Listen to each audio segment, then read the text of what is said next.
सभी लोगों को प्रणाम। पहला नमस्कार, जय श्री राम। अब आज आगे की कथा को सुनाती हूँ।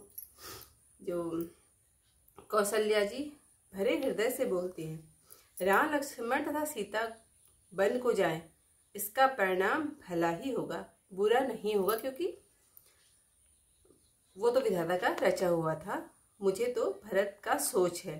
परमेश्वर की कृपा और आपके आशीर्वाद से मेरे पुत्र व पुत्रवधू गंगा जी के जल के समान पवित्र हैं। राम जी की सौगंध मैंने कभी नहीं खाई, सो खाकर हे सखी मैं सच्चे भाव से कहती हूँ कि भरत का शील, स्वभाव, गुण, नम्रता, बड़ाई, भाईपन, भरोसा और अच्छापन कहते सरस्वती जी की बुद्धि भी हिचकती है। क्या सीप से समुद्र उलीचा जा सकता है? मतलब उसे खाली किया जा सकता है? मैं भरत को सदा कुल का दीपक जानती हूँ। यह बात मुझसे महाराज जी ने बार बार कही थी। सोना कसने से व मणि जौहरी के मिलने से ही परखी जाती है। मनुष्य का स्वभाव समय पड़ने पर जाना जाता है कि मनुष्य कैसा है। आज मेरा यह कहना भी ठीक नहीं है, क्योंकि शोक और स्नेह के कारण विवेक कम हो जाता है। कौशल्या जी की गंगा जी के समान निर्मल वाणी सुनकर सब रानियां प्रेम से विवल हो जाती हैं।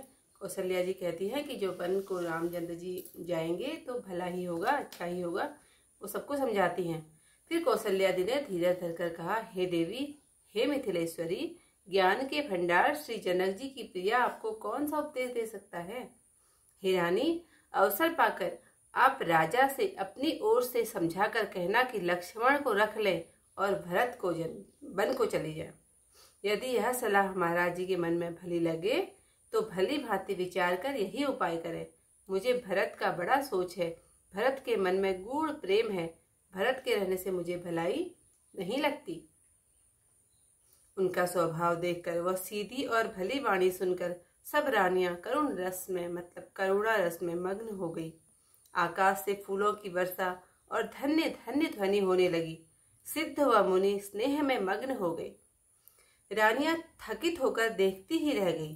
तब सुमित्रा जी धीरज धरकर कहने लगी, हे देवी, 2 घड़ी रात बीत गई है। यह सुनकर राम माता कौशल्या जी प्रेम के साथ उठी।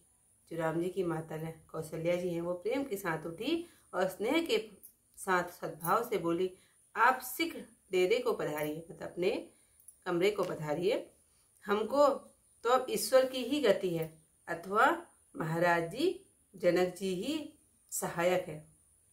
उनका प्रेम देख व विनम्र वचन सुनकर रानी सुनैना ने उनके पवित्र चरणों को पकड़कर कहा, हे देवी, आपकी ऐसी नम्रता उचित है। आप राजा दशरथ जी की रानी तथा राम जी की माता हैं। प्रभु अपने नीच जनों का भी आदर करते हैं। जैसे आग धुएं को और पर्वत घास को सिर पर धारण करते हैं, हमारे राजा तो कर्म, मन और वाणी से आपके सेवक है। सहायक तो महादेव पार्वती जी हैं। आपकी सहायता करने योग्य जगत में कौन है? क्या दीपक सूर्य की सहायता करने जाकर शोभा पा सकता है? श्री राम जी वन में जाकर देव कार्य करके अवधपुरी में जाकर अटल राज्य करेंगे। देवता, नाग तथा मनुष्य सब राम जी की भुजाओं के बल से अपने अपने स्थान में सुख से वास करेंगे। यह सब याज्ञवल्क्य के मुनि ने पहले से ही कह रखा है। ऋषि का वचन मिथ्या नहीं हो सकता। इस प्रकार बड़े प्रेम से पांव पकड़कर सीता जी के लिए विनती करके आज्ञा पाकर सीता जी, सुनैना जी अपने डेरे को चली। जानकी अपने कुटुंबियों से भी जो जिस योद्धा था, जिस योग्य था, उसी भांति उनसे मिली। जानकी जी को तपस्विनी के वेश में देखकर सब अत्यंत व्याकुल हुए। जनक जी, रामचंद्र जी और गुरु जी की आज्ञा पाकर डेरे को चले। उन्होंने आकर सीता जी को देखा। जनक जी ने अपने प्रेम और प्राणों की पवित्र पाहुनी जानकी जी को हृदय से लगा दिया। कि मतलब प्रेम से तो माँ बच्चे पिताजी के गले लगते ही हैं। हृदय में स्नेह का समुद्र उमड़ पड़ा। राजा का मन मानो प्रयाग हो गया। उन्होंने उसमें सीता जी का स्नेह रूपी वृक्ष बढ़ते देखा। उस पर श्री राम जी का स्नेह रूपी बालक शोभायमान है। जानकी जी का ज्ञान रूपी मार्कंडेय मुनि मानो विकल होकर डूबते डूबते उस बालक का सहारा पाकर बच गया। जानकी जी की बुद्धि कभी मोह में मग्न नहीं है। यह तो श्री सीताराम जी के स्नेह की महिमा है। पिता माता के स्नेह के बस सीता जी विकल होकर अपने को नहीं संभाल सकी। पृथ्वी कन्या सीता जी ने समय और श्रेष्ठ धर्म को विचार कर धैर्य धारण किया। ये जो कथा है रोज ही सुनानी होती है, तो इससे आगे की कथा मैं फिर कल को सुनाऊंगी। अभी चौपाइयाँ में, क्योंकि बिना चौपाइयों के ऐसा लगता है कि रामायण अधूरी ही है। इस प्रसाद असीत तुम्हारी सुत सुत वधुदेव सरी बारी। राम सपत मैं कीन्हि न काहू सो करि कहु सखी सती भाऊ। भरत शील गुण विनय बढ़ाई भायप भगति भरोस भलाई। कहत सारदहु कर मति हीचे सागर सीप की जाहि उलीचे। जानऊ सदा भरत कुल दीपा बार बार मोहि कहेउ महीपा। कसे कनक मणि परिखी पाए पुरुष परिखी अहि समय सुभाए।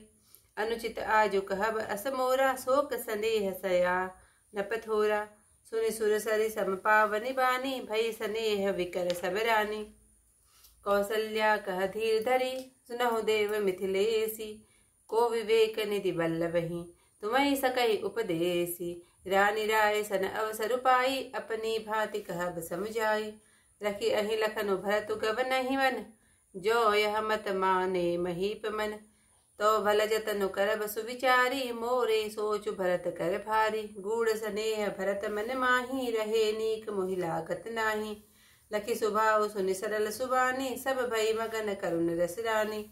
नभ प्रसून झरि धन धन धूनी शिथिल स्नेह सेत जोगी मुनि। सबुर निवास विथक लखी रहे हूँ तब धरि धीर सुमित्रा कहे हूँ। देवी दंड जुग जामिनी बीती राम मात सुनि उठी सप्रीति। वेगी पाऊ धारे थलई कह स्नेह सती भाया। हमरे तो अब एस गति कै मिथिलेश सहाय। लखि स्नेह सुनि वचन विनीता जनक प्रिया गह पाय पुनीता। देवी उचित अस विनय तुम्हारी दशरथ धरनि राम महतारी। प्रभु अपने नीचहु आदरहि अग्नि धूम गिरि सिर धनु धरहि। सेवकु राउ करम मम मन बानी सदा सहाय महेशु भवानी। रौरे अंग जोग जग कोहे दीप सहाय के दिन कर सोहे। राम जाय बनु करि जुग सुर काजू अचल अवधपुर करि हहि राजू। अमर नाग नर नाम बाहुबल सुख बसी हहि अपने अपने थल। यह सब जाग वलिक कहि राखा देवी न दोहोई मुथा मुनि भाषा। अस कहीं पग परि प्रेम अति सिय सिय विनय सुनाई। सिय समेत सिय मातु सब चली सुआय सुपाई। प्रिय परिजन ही मिली वैदेही जो जही जोगु भांति तेहि तेहि। तापस वेश जानकी देखी भास विकल विषाद विशेषी।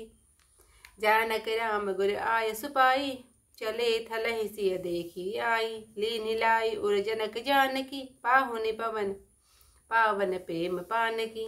उर उमगे बुद्धि अनुरागु भयउ भूप मनु मनहु प्रयागु। सिय स्नेह वटुवाड़त जोहा तापर राम प्रेम शिशु सोहा। चिरंजीवी मुनि व्यान विकल जन बूढ़त लहे बात अवलंबन। मोह मगन मति नहीं विदेह की महिमा सिय रघुवर स्नेह की। सिय पितु मातु स्नेह वसा विकल न सकी संभारी।